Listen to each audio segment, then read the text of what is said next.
Hello everyone, how are you doing today? I hope you're doing well. My name is Dr. Iyabo.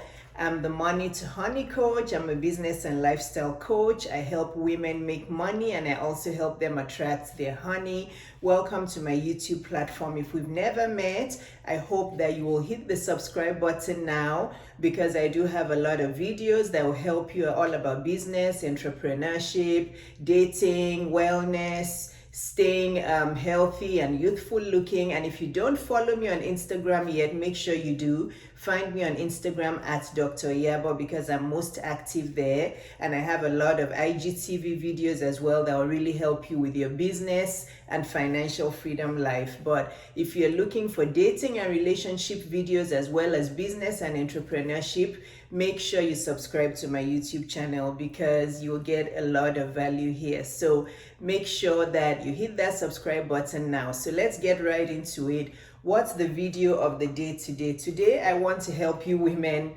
just figure out the type of men to avoid, okay? Avoid dating these kinds of men. Even if you started dating them and you figure out that they fall into one of these categories, you're better off moving away, running away, walking away, and so that you prevent heartache and stress later on, okay? Because honestly, if you feel that the guy you're dating falls into any of these categories and after today you don't do anything about it, then you have yourself to blame. So these kinds of men, again, I'm not saying you're going to find a perfect man. You are not perfect. I'm not perfect. Nobody's perfect. But there are some personality traits that are a big red flag. And I'm telling you, learn from those who know. Learn from me. I'm 51 years old. I've been there, done that. I've made my own mistakes where I got married to somebody that people warned me about something in his life, which I'm going to talk about here. I didn't listen to it. And that's the exact thing that broke up my marriage. So when you're hearing it, don't ignore it because that very thing may be what will come back and haunt you in your marriage. Okay, so the first kind of man to avoid like the plague is the cheater. Okay, avoid this man like the plague, and it is obvious to you why. So if you're dating now and during your dating you're not even engaged to him yet, you're not married yet, he's already cheated on you once or twice or 3 times, it is time to run. Don't get engaged to that guy. Don't get married to him because cheaters remain cheaters. There are very few cheaters who change their behavior, very, very few. And the few who do, they have to go through intensive counseling. They really have to want to change. Nobody's going to, convince them to change. So if he's already doing that now while you're dating, no matter how much love you feel you have, or no matter how much you feel you've fallen in love, or he looks like Denzel Washington or Brad Pitt, or he's the most handsome person, or he's bought you the best car in town, run and don't look back. Because once a cheater, always a cheater. Another dimension to this is if you got this guy from a cheating situation, it is not going to be good. Because you women have to remember there's something called karma in life, okay? Don't forget the law of karma. Don't forget that God can see what's happening. So if your relationship has already started from a situation of cheating, you can be sure that you're going to eventually lose this guy to cheating. Let me explain. Let's say this guy, you both of you started dating when you was both in a relationship or both committed to someone. Let's say he was married to someone and he started cheating on his wife and that's how he met you. Or you were married to someone and then, even though he knew that you were married to someone, both of you cheated on, each other. That is not a good way to start a relationship. If you want to start a well-sanctified union, a marriage that is clean, that you don't feel like you have offended anyone or you have cheated or broken your vows or broken your ties with anyone, don't do it. I'm telling you, you will come back and tell me that Dr. Iyabo, you told me.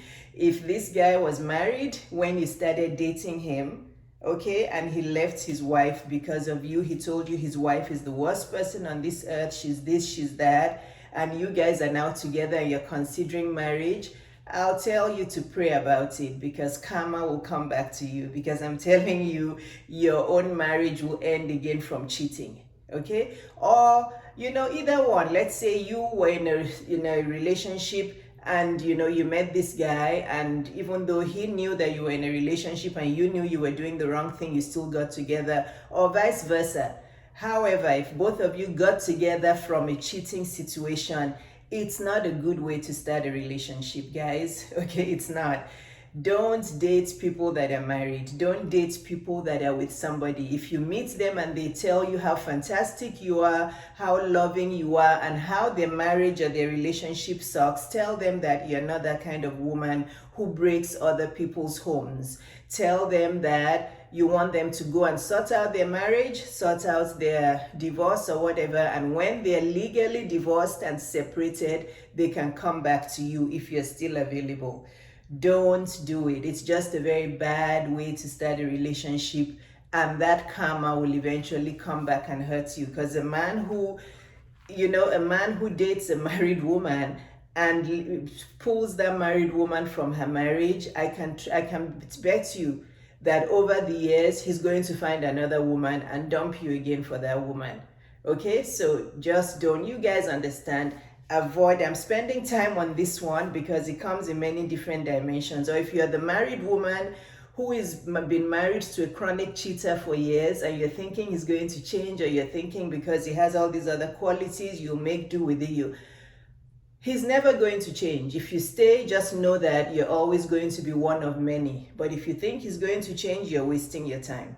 Okay? You're wasting your time, especially if he's not undergoing really intensive counseling. Again, maybe 1 out of 10 men or 1 out of 10 women will stop cheating, but that's if they go through intensive counseling.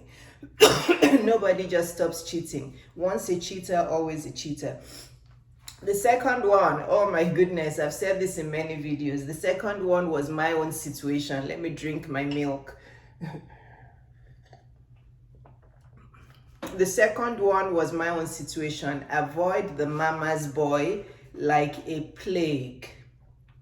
If you're dating a guy now and he talks about his mom in every sentence, and he has to go to his mom for approval of this or for consent of that, or he tells you about how his mom was a single mom and she raised him and she sacrificed, and how if his mother comes up in every second or third sentence, okay, if he's stuck at the hips to his mother, run and don't look back, because I'm telling you, you're going to be the second wife forever.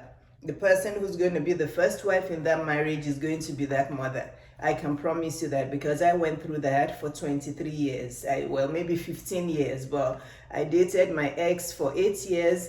We got married, we were married for 15 years. I was seeing the signs during the 8 years we were dating, but they don't really show the signs until you have your ring, until you're married. And then when I got pregnant with my first child, oh my gosh, that's when it started. That's when she wants to move in with us. She's going to help us. She wants to move in. She wants to move to England to live with us. She wants to move to America to live with us. It was just, and I realized at some point I couldn't win that battle, because everything I said was, how can you say that about my mother? That's my mother. She brought me up. She sacrificed for me. She was a single mom. She sacrificed for me and my brother. How can you say that? That's my mom. That's my mom. Don't you dare. Don't you dare. So cut the long story short, avoid the mama's boy. Because if you don't avoid, again, we do want men that love their families. This is a very difficult one, because yes, we do want men who love their moms. We want men who love their dads if their parents are still alive. But there has to be boundaries.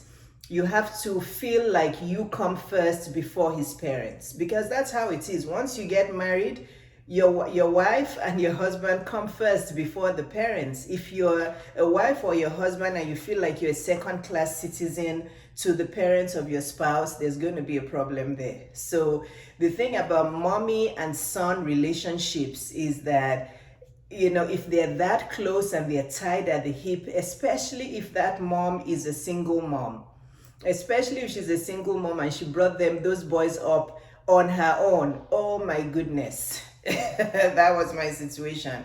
Avoid the mama's boy like a plague. If you don't avoid it, you will come back and tell me you should have listened to me. It is a terrible situation. It is just something that you cannot win. You'll forever be the second or third or fourth or fifth wife. That mother will control him. She will make sure that he comes to her to tell her everything that is going on in your home. She will give him every diary. In fact, he will go to his mom to tell her about plans that he wants to do before he even checks with you. So avoid the mama's boy like a plague. If you're dating a mama's boy now, no matter how good you think he is or everything is good, I'm telling you, if everything revolves around his mother, run for your life, okay? The second one is the gym rat. Again, for me, my preference, for me physically, I've said this in some videos, I'm not attracted to the guy with the huge biceps and the big muscles and whose chest is this big and their muscles are this big. I'm just now, with the V thing and they're like, it seems like they're always walking like this. I'm not physically attracted to those guys. I know a lot of you are, but when I say this, some of my friends think I'm not complaining. They think I'm pretending, but honestly, I'm just not those guys are not attractive to me. I prefer guys that are just tall and lean and who look good in suits.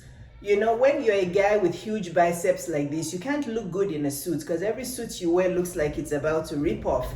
I just like my guys tall and lean like my husband. If you guys have seen my husband before, he has the perfect body for me that I love with guys. I just love them tall and lean and they look good in suits. So the thing is, if you are attracted to those big muscles and everything, just remember that it doesn't take 30 minutes of time in the gym to look like that, okay?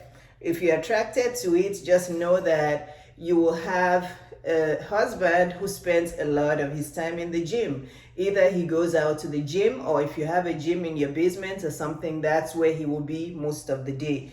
Those kinds of guys spend a lot of time working out. They're quite obsessed with the way they look, which is fine. So if you like that kind of body, just know that you may not see much of him. Again, I'm just saying, in fact, a lot of those guys also tend to be gym fitness people, fitness trainers. So he may also have to go out and train people and be, keep up his fitness. So if that's what you like, just know, try to figure out how much time he spends keeping that body going. And if you feel that that's going to interfere with your intimate time and with your relationship or marriage time, you better avoid it. It's like, this is not a big one, but I do want to point it out because I have met some women who've married men like that, and they're like, he's never home. He spends half of the day in the gym. I'm like, you should have known that. You wanted the big biceps and the big muscles. How do you think he gets those? In his sleep? No, he gets them by working out for half a day. So if you love the muscles, but you don't like the absenteeism from your life, then you better rethink the muscles. For me, I don't have that problem because I'm not even attracted to those guys because I don't find that kind of body attractive or sexy at all. So, and then the next one is the club party animal. This tends to be the younger guys in their 20s or 30s, but if you're a middle-aged woman who's been divorced and you're looking for love again, some guys in middle age still have this characteristic. It's those guys in middle age that have that midlife crisis, where they just feel they have to be out at every bar, at every club, at every party. They just want to be out there, my Nigerian friends, every Owambe, there's some men, they just have to be there. They have to go to every party. Or if you live in the Western world, it's that guy that has to be hanging out with his guys every single day at the club or at the bar or some party. I'm not compatible with those kinds of guys because I'm actually a homebody. I like being home. I don't like going out to clubs and parties and places like that. Yes, I do enjoy going out on dates with my honey, to restaurants and just having nice romantic dinners, but I'm not the type that will sit at the bar. I don't even drink that much. So, what am I doing at the bar? So be careful about the guy who you're dating now, who you feel like he's giving you a really nice time. You're always going out to bars and parties and clubs and everything. Are you going to still enjoy that after you get married?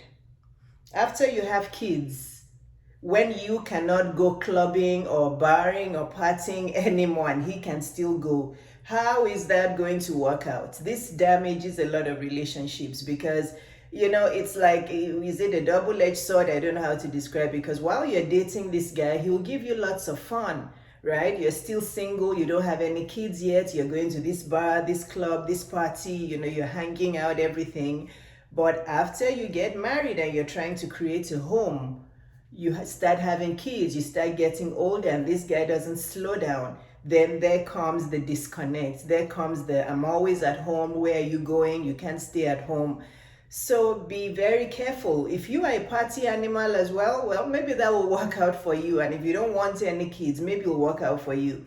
But if you're a party animal now, as a woman, your party animalness cannot continue forever. Because at some point, you're going to get pregnant, you're going to slow down, you have to stay home to watch the kids, unless you guys are super rich and you can afford nannies and all of that. So think about your lifestyle, what you want, what you enjoy. Don't think about it just in the dating time. Project into the future and think that if this guy doesn't stop his partying and clubbing habits, how is that going to affect your marriage? Okay, you may need to avoid this club party guy like the plague. Okay, the next one is the dream killer. Okay, the guy that any plans you say you have, it's not a good idea. Why do you want to do that? Women don't do that. What do you want to do that for? Just that dream killer. They show their signs during the dating phase. It's just that you women don't pay attention. Dream killers are already dream killers while dating. It is that guy who will start luring you in by saying he's going to take care of you. He's going to provide everything for you. You don't need to work. You don't need to do anything. Be careful of those guys, because they say that when they're dating you just to lure you in.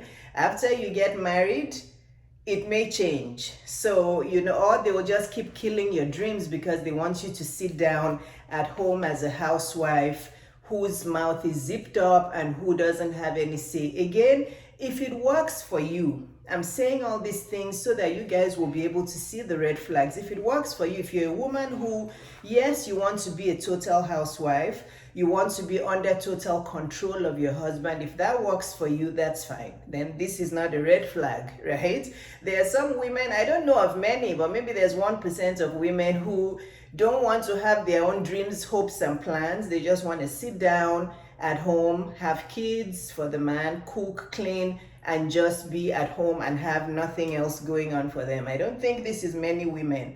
But if you're an ambitious woman who still wants to work, even after you have kids, you want to have your own business, you want to fulfill your own dreams and hopes and plans, you want to live in your own purpose, avoid the dream killer. Avoid the guy who, while you're dating him, if you're talking about things like your ambition that, oh, I'm working, but I'd like to reduce to part-time, I'd like to start this business, and he's putting everything you say down and isn't augmenting what you're saying or agreeing with you, or being the person that pushes you and says, oh, that's a great idea, wonderful, that would be good. If he's killing all your hopes and dreams and plans while you're dating, for sure that is going to escalate and be exaggerated by 100% after you get married. Okay, so avoid the dream killer who doesn't believe in you, who doesn't believe in any of your plans. Again, this one avoid the guy who has no ambition and who is broke.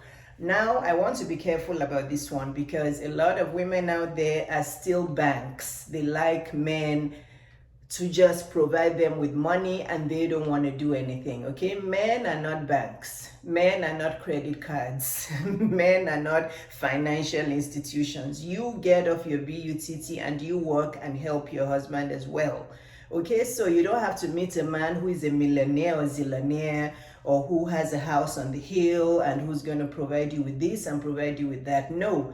But the guy has to have some ambition. If it's just a guy who sits around all day, doesn't have a business, doesn't have any job, doesn't have any kind of income, or, you know, right? A guy can be in between jobs. The COVID has affected so many people. So you still have to be understanding, you have to be understanding and not too materialistic. You don't need everything like perfect. So yeah, if the guy had a job before and he lost his job during COVID and he's trying to get back on track, and you can see the efforts he's making, or he has a business, you see what, at least that he's doing something to push himself to make his life better, that is good enough. And if he has a history before of success, right? There are many guys who, they have a house, or they had a house, they have a big retirement fund. You can just tell their credit score is really good. They may not have a job now because they're in between jobs, or because COVID has caused the problem. That is good. That is fine. Everything doesn't have to be perfect. But if it's a guy who has never owned a home,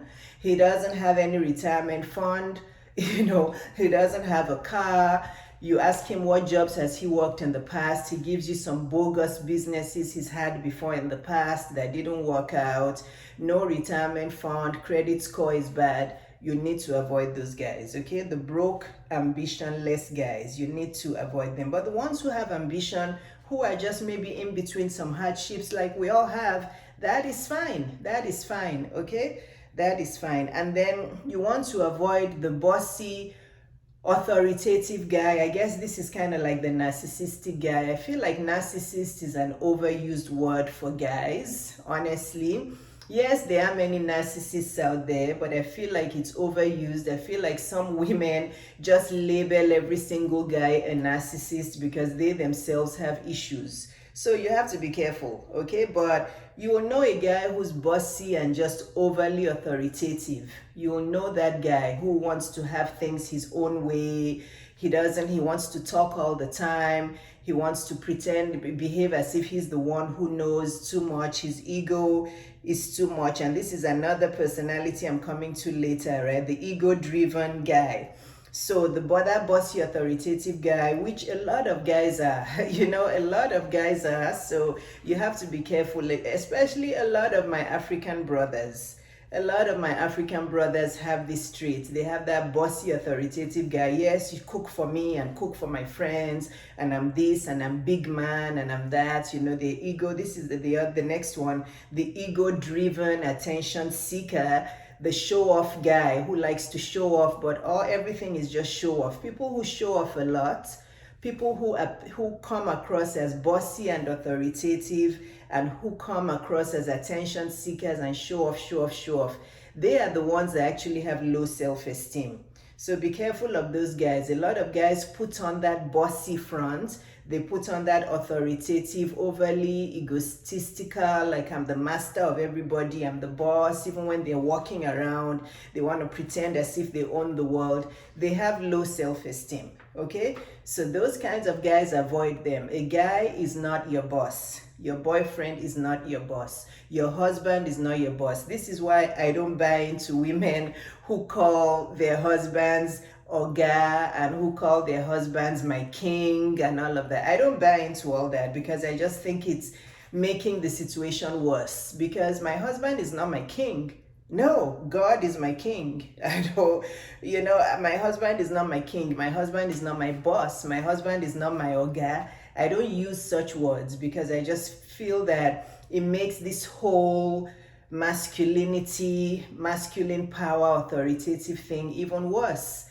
I don't use those words. I call my husband my honey or words like that. I don't say my Oga or my king or my boss or something. Some women use it. If that works for you, that's fine. I don't like it. I don't buy into it. Okay? Because when you marry, you're equal partners. Yes, in the Bible, it does say that the man should be the head of the household, but that's in a humble way. I always remember my dad when I remember what the head of the household looks like. My dad was a very humble, very quiet, very soft-spoken and gentle guy, but that made him authoritative.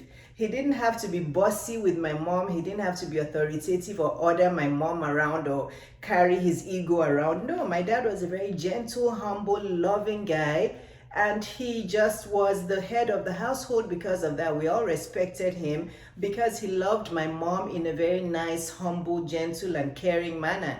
He didn't carry his ego all over his body. Men who do that and who have to be authoritative and want to be called Oga or King, it just, for me, that's just too much, and it's just bossy, it's authoritative, and to me, that just shows low self-esteem. So be careful about the bossy, authoritative guy who is ego-driven, who is an attention seeker, and who just wants to show off at all costs, okay?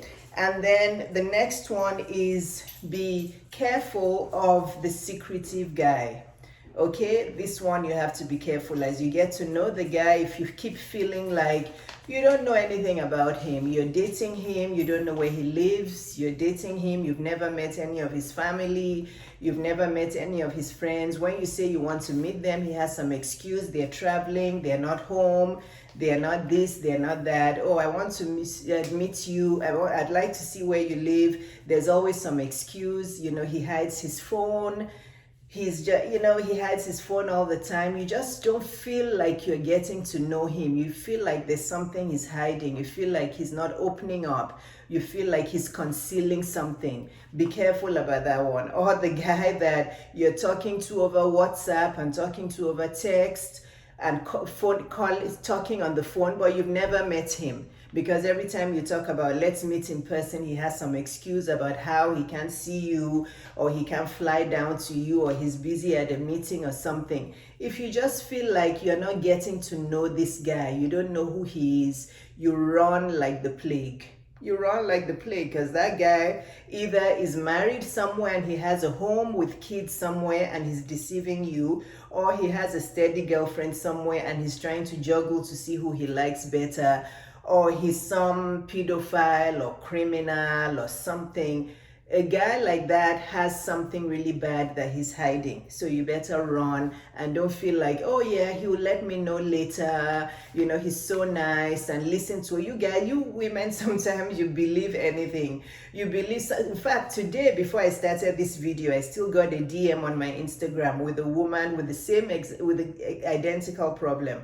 A guy that she's been talking to over WhatsApp and texting and all that, and she hasn't seen him, and it's been over 3 months. And then now she's sending me a DM and saying, oh, he says that he's a philanthropist, he helps a lot of people, but he just says that at this moment he's in between some business deals and he doesn't have money to fly down, but he's going to meet me soon. Should I believe him? And I'm thinking, do you really need an answer to this? This is the second question she's asking me. So this time I didn't answer her. I said, I just helped you out last time. I don't answer dating questions in my DM. You have to sign up for my dating. Honestly, because I don't answer questions in my dating. Because a lot of you need intensive dating coaching, not just a quick not just a quick answer in my DM. You need intensive dating coaching. Because I don't understand how somebody you haven't met for 3 months, who keeps on giving you excuse after excuse, and you don't understand that he's just deceiving you and he's hiding something.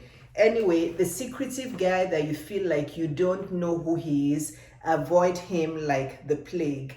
And then this last one is a little bit, I do want to mention it because it's quite important, but it's also a bit contradictory. The workaholic guy. Again, we all want guys who work hard. We want guys who have ambition. We want guys that we can be equal partners with. We work, they work, we put our finances together, and we have a happy, purposeful home, right? But you have to be careful of that guy who, while you're dating him, everything is about work.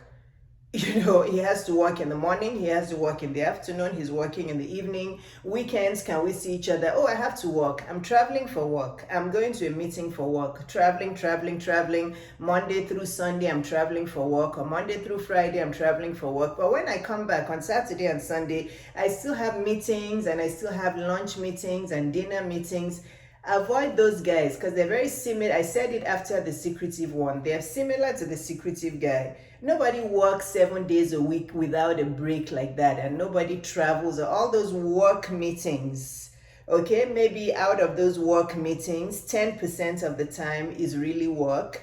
90% of the time is something else. Maybe meeting women somewhere or meeting another woman somewhere. It's just, yes, we want men who are hardworking. But if every reason for being absent is always work, or you feel like you're married to the house, You know, there's many women who live this lifestyle these days. It's like I tell women, I'm like, you don't have a marriage, you're just married to the big house you live in, because you don't see your husband, because he's always traveling for work, he's at work, he's gone to this country for work, he's gone to that city for work, he's gone for work. If you think that kind of lifestyle will be fine with you and you want your own alone time at home with your kids without your husband, if you want that, then fine. But if you want a real marriage where you actually see your husband, avoid the workaholic. If while you're dating, he's already showing signs of workaholism and he's never available for dates and he's always traveling for work and work and work and work, run like the plague, because it's not all work. That's deceptive. It's not all work. There's some things he's doing outside of those work. He's meeting some woman somewhere, or meeting with people somewhere. It's not all work. If you love your husband or your wife, you'll make the time out to want to be with them and be around them. You can't be working 24/7, 7 days a week. It's because you're trying to get away to do some secretive things, okay? So I hope this helped. Again, I don't want to make you guys too picky, too choosy, but yes, you do. That's the thing about relationships, why you guys need dating coaching, because it's like juggling. You don't want to be too picky and too choosy where you never meet somebody, but you also don't want to reduce your standards. You also don't want to let go of your standards. That's the thing. So you have to keep all these things in mind. That's why it's very important to journal and write down, your must-haves, and then have a few things that you're flexible on. You have to write down your must-haves. Otherwise, if you go grocery shopping without a list, you're going to come back with junk food. It's the same thing about dating. If you put yourself out there and you're dating and you're meeting men and you don't know what you're looking for, you're going to keep bringing junk food home. Okay, so it's the same thing. This video, watch it again a few times, let it sink into your consciousness, then take the time in your quiet time to really write down what you would want in a man. Pray about it, take it to prayer with God, and say, these are the 10 things I would love to have. I'm flexible about these 2 or 3 things, but God, please bring me a good man that has all these things that I need. And when you see all these signs that I just mentioned today, don't let the relationship go too deep and too far. Don't fall in love. Don't give up your whole heart or your whole mind and sacrifice 6 months, 1 year, 3 years, 5 years. Some of you waste time with these time waster guys. You waste 5 years, you waste 10 years. Some of you waste your whole life with a guy that is not good for you. And then it's like your whole life just doesn't quite work out well, because I'm telling you, the person you marry forms the trajectory of your life. The way your life is going to go, the path of your life is going to follow the way that man is. Okay, so if you marry a cheater and you stay with a cheater, you're going to end up not being a happy person. If you marry a bossy, authoritative guy, you're going to feel like you're trapped and you're in prison all the time. If you marry a workaholic, you're going to feel like you never see him, right? If you marry a mommy's boy, you're not the wife. You're not the wife. You're just some house girl at home who is taking care of kids and cooking. You're not the wife. The mama is the wife. So you have to think about all these things, because the person you marry is honestly so important in the direction in which your life goes. If you marry somebody out of infidelity, you can be sure that your own marriage will end with infidelity. So don't do it. Don't marry somebody out of infidelity, because your marriage is already starting on a very, very unholy ground, and karma will come and catch up with you. So I hope this video helped. I hope it helped. Make sure you're subscribed to my video, because the interview that I did, yes, on the Fox CW South Florida TV station, is going to come out on my YouTube video in the next few days. So I want you guys to watch it. I talked all about entrepreneurship. I'm doing another TV interview next week, which you'll be able to watch next Saturday. So yes, make sure you're subscribed. In the next 2 to 3 days, I'll be posting another video of my entire, I think, 10-minute video with the ladies at the CW. Thanks for watching. If you loved this video, if it was helpful, please post a comment below. Please like it, and please share it with your friends and family. Love you all. God bless. Bye-bye.